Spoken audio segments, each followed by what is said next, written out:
Hello kids, how are you all? Hoping so you all are fine.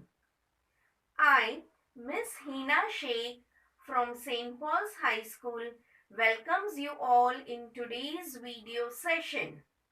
Our today's session is based on civics lesson and the name of the lesson is Rights and Duties.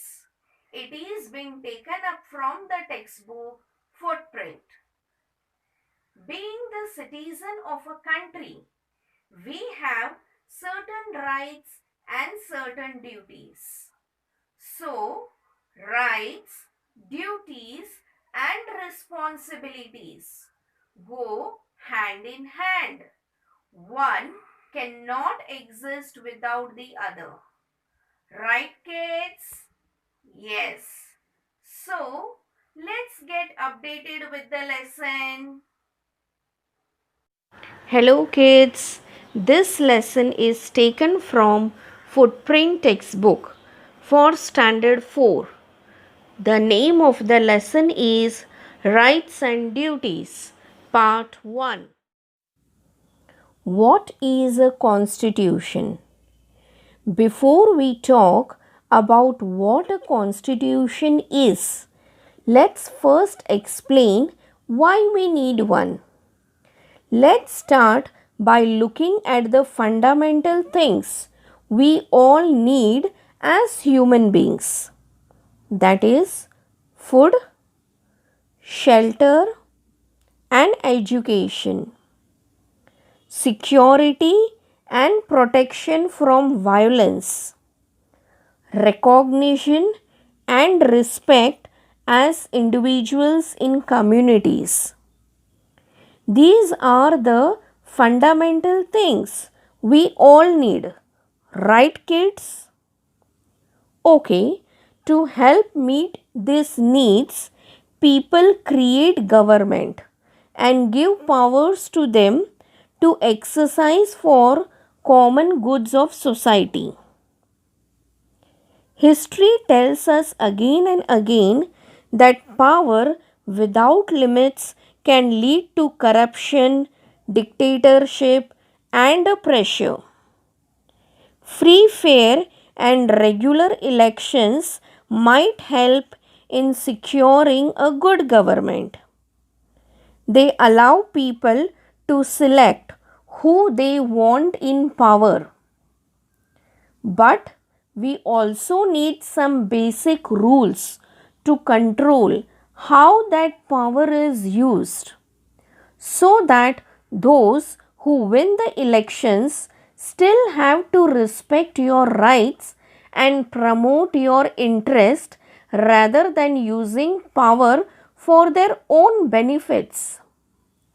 Just as in the game of football, there have to be rules and a referee.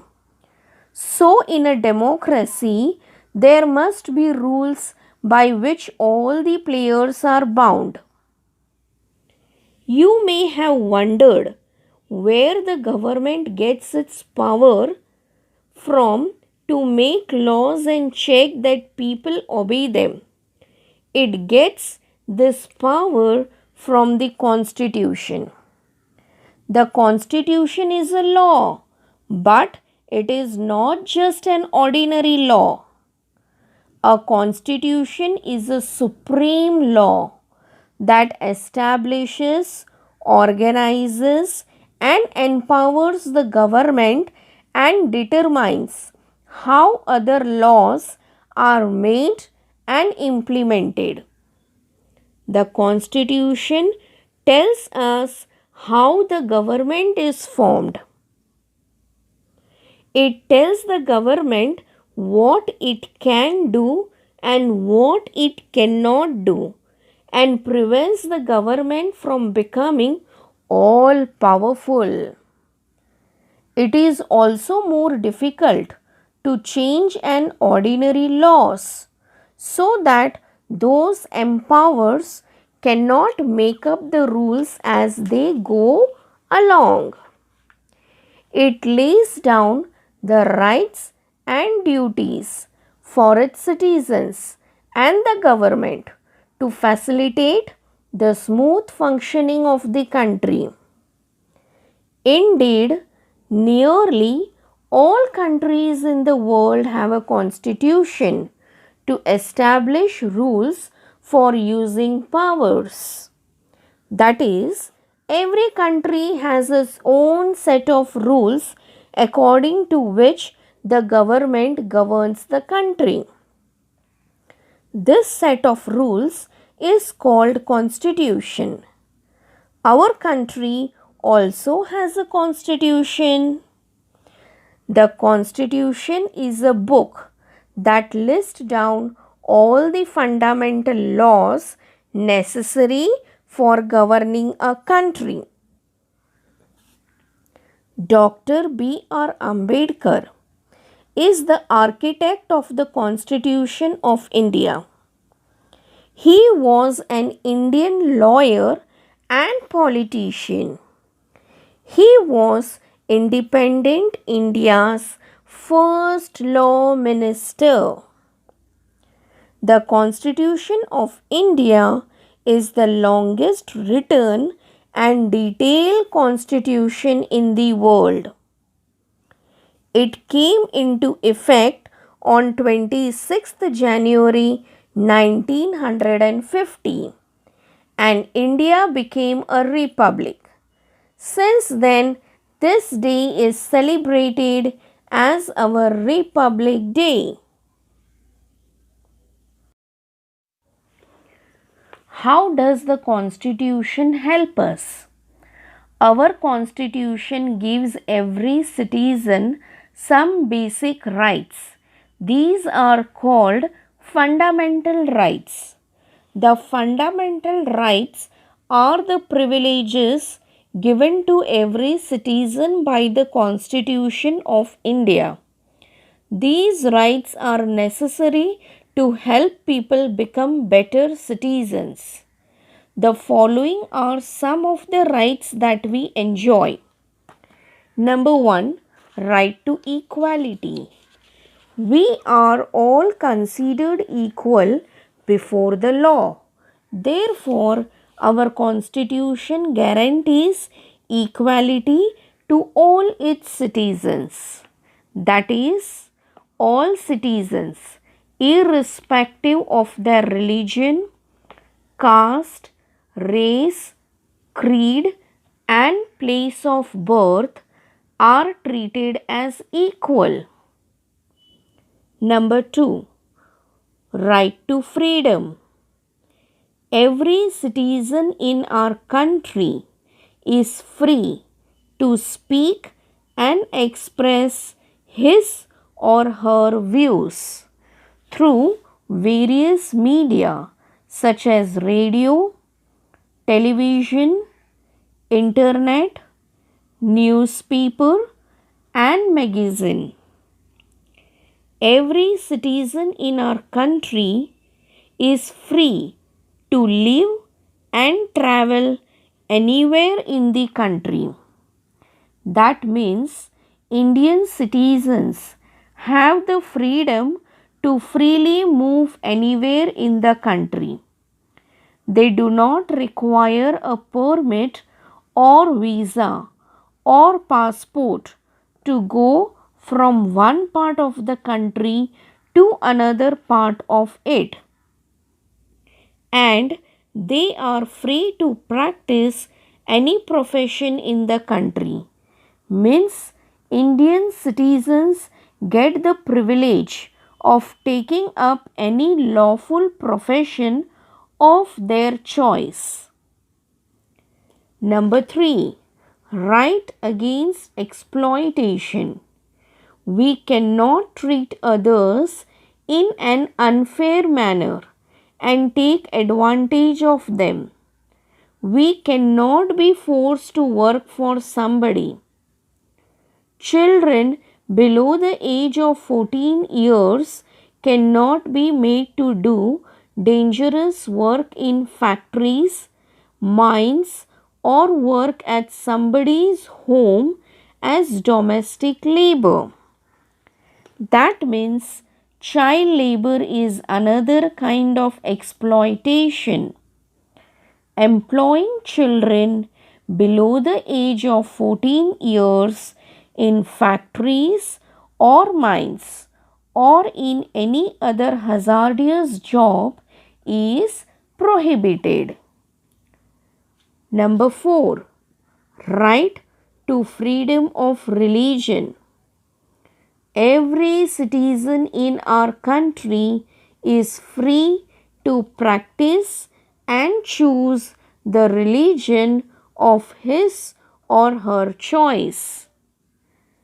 The Constitution has given everyone the right to pray and worship according to their religion. Number 5. Cultural and educational rights. India is a large country where language and culture change from state to state.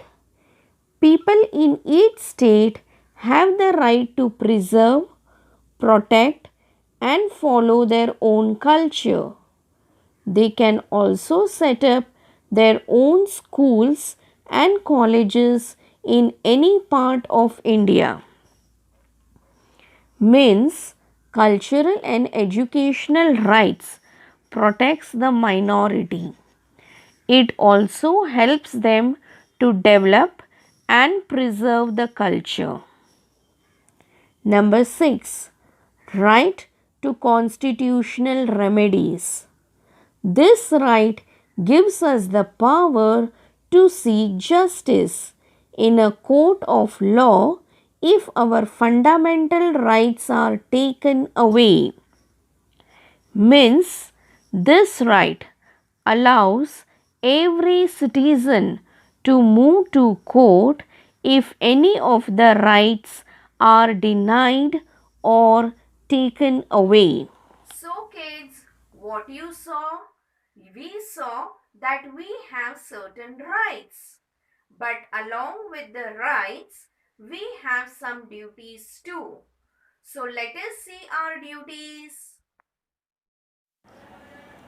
The fundamental duties. If we only enjoy our rights but do not perform any duties, there will be chaos and disorder in the country. Therefore, the Constitution of India has laid down certain fundamental duties for the citizens. These fundamental duties were included in the Indian Constitution in 1976 so as to make citizens aware of their duties as responsible citizens of the country. Some of the fundamental duties are: Number 1, we must respect our constitution and obey the laws of our country. Number 2, we must respect our national flag and national anthem. Number 3, we must respect the diversity of our country. Number 4, we must help the government in times of national crisis. Number 5, we must protect and preserve our environment. Number 6, we must not damage the public property. And number 7, we must treat all citizens as equal and should follow non-violence. These are certain fundamental duties which are included in the Indian Constitution. So, kids, what you learned in this session? You learned that being the citizen of a country, we have certain rights and certain duties. Duties are as important as rights and must be carried out being the citizen of a country. So kids, I end up our today's session here. But we'll be back soon with the next session on the same lesson, that is Rights and Duties Part 2. We will be doing assignments too in that lesson. Okay, children, till then, stay at home, stay safe, keep cleanliness around you. Bye. Thank you.